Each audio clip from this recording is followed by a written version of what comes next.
Welcome back. The Nigerian Senate has outlawed the payment of ransoms to kidnappers. The Senate has further made abduction punishable by death. The newly passed bill imposes jail terms of at least 15 years for paying a ransom to free someone who has been kidnapped. It has also made the crime of abduction punishable by death in cases where victims die. Authorities say the move is aimed at discouraging the rising trend of kidnapping and abduction for ransom in Nigeria. Armed gangs operating mostly in northeastern and north-central states of Nigeria have for more than a decade spread terror through kidnappings for ransom, targeting students, villagers and motorists on highways. They have also killed thousands of other people. President Muhammadu Buhari's government has already classified the armed kidnapping gangs, known locally as bandits, as terrorists. But that has not stemmed the kidnappings, now almost a daily occurrence. In a fourth-month period between December 2020 and March 2021, gangs of bandits have kidnapped more than 760 students from their boarding schools and other educational facilities across northeastern Nigeria in at least 5 separate incidents. The kidnapping in December of 2020 of more than 300 boys from their boarding school in the town of Kankara in northwestern Katsina state evoked memories of Boko Haram's 2014 abduction of 276 schoolgirls in the northeastern town of Chibok that garnered global outrage. The boys were released after 6 days, but the government denied any ransom was paid. According to a report by SB Morgan Intelligence, a Lagos-based political risk analysis firm, at least $18.3 million has been paid to kidnappers as ransom, mostly by families and the government between June and March of 2020. Let's speak now to Dr. Kabir Adamu, Managing Director, Beacon Consulting Limited and Enterprise Security Risk Management and Intelligence Specialist. He joins us now from Abuja, Nigeria. Very good evening to you, and thank you so much for speaking to us. Perhaps let me first start with how has this amendment to the Terrorism Act 2013 been received? All right, thank you very much. So just to state that it's not yet a law. The amendment is going through the process of lawmaking in Nigeria. And that process requires first presentation in the National Assembly, and then there will be several readings. Now, this is the third reading in the Senate. Mm-hmm. And then even after the Senate finishes, it would have to harmonize its position with that of the House of Rep. There are 2 chambers in the Nigerian Federal Assembly. And so even before then, it would do a public hearing where different concerns would make input to this law. But for now, this decision by the Senate, as it were, has generated a lot of controversy. And centering around that controversy is the feeling by generality of Nigerians that the government has not been able to live to its own part of the social contract, which says it should protect Nigerians and their properties. And its failings has now led it to look at the victims. In other words, it's asking the victims not to pay ransom. That if they pay, then they will be liable to imprisonment for 15 years. So a lot of Nigerians are a little bit unhappy about that, and that they are calling on government to look elsewhere. In other words, look at the other issues that they can do that does not necessarily stop the victims, prevent the abduction in the first place, and not wait until the abduction happens and then you say ransom should not be paid. That's kind of the general feeling among Nigerians. Which is precisely what I was wondering, because I know Nigerians have pretty much given up hope of feeling safe or being safe anyway, even if it is a state institution or building. I mean, the fact that children could be at school, or even you could be on a train and you could fall victim to this. And there's been a huge factor in terms of the security forces stemming this banditry. But more importantly, how are there practical ways of bringing this to an end? No, definitely. So criminology provides for three things. And this is if you look at the crime triangle. First off, the victim. How do you increase protection around the victim? So that would be one of the ways to reduce the vulnerabilities surrounding victims. Now, if we look at the various ways through which these kidnappings take place, most of it are raids on rural communities, or like you cited, a train is moving.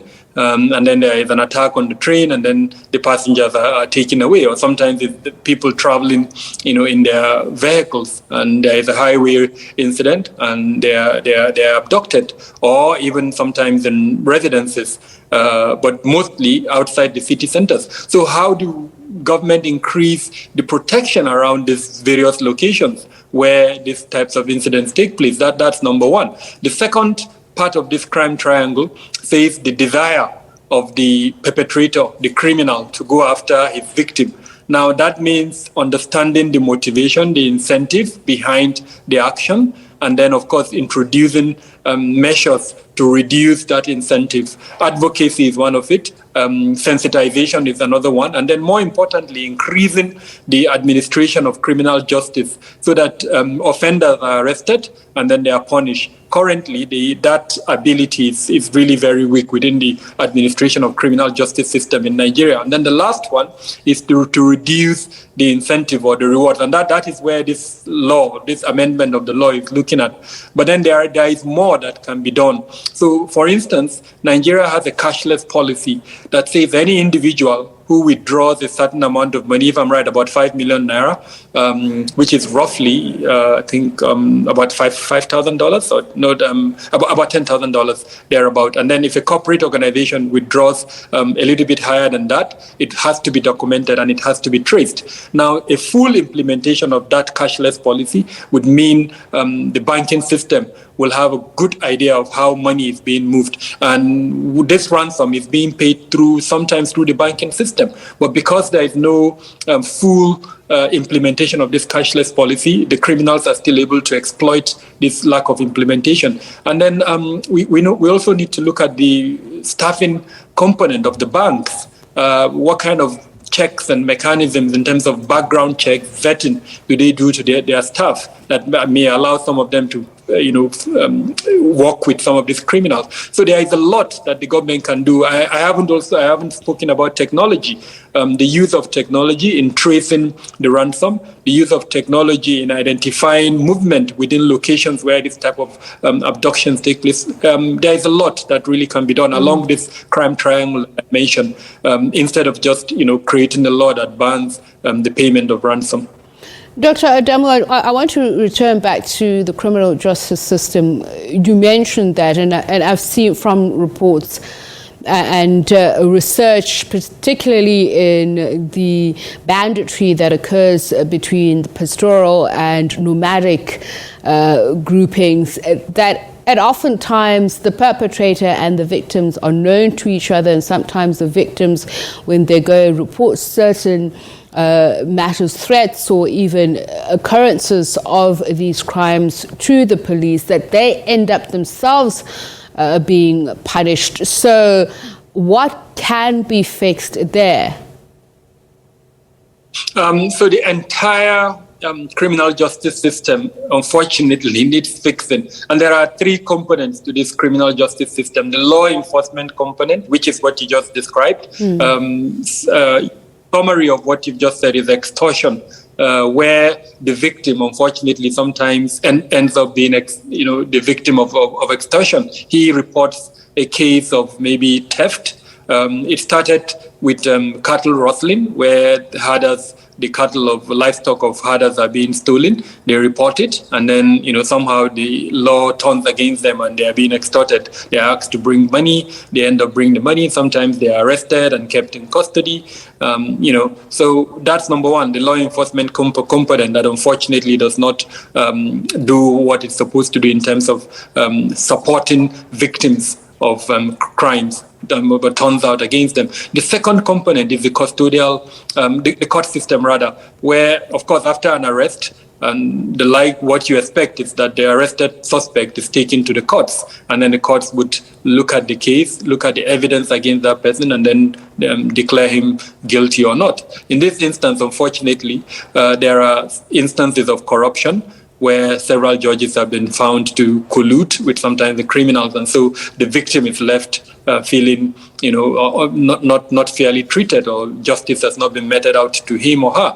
And then the last component is the custodial component, where once the judge decides that the victim is guilty, and then he or she is sentenced, then he's taken to the custodial center for whatever prison sentence that has been decided on him. Unfortunately, that aspect too has its own issues. So the entire three aspects, have their own issues. And the good thing is that this current government, that headed by President Buhari, has looked into all the three issues and has attempted to improve, first off, the law enforcement component, the court systems, and the custodial system. In fact, it has changed the name and the administration of the custodial system from a prison service administration to a custodial center. Unfortunately, the process, I think, requires much more than what this current government has done to ensure that there is an improvement and to reduce the kind of challenges that reduces the efficacy and the implementation of the administration of criminal justice system in the country.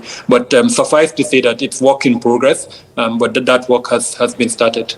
All right, just a quick one, Dr. Adamu, if you could just share with us insights from this, because I understand that it's being said that part of the impetus behind this is the adverse review or report from the Financial Act Task Force and recommendations thereof of Nigeria's Mutual Evaluation Report. What were the findings?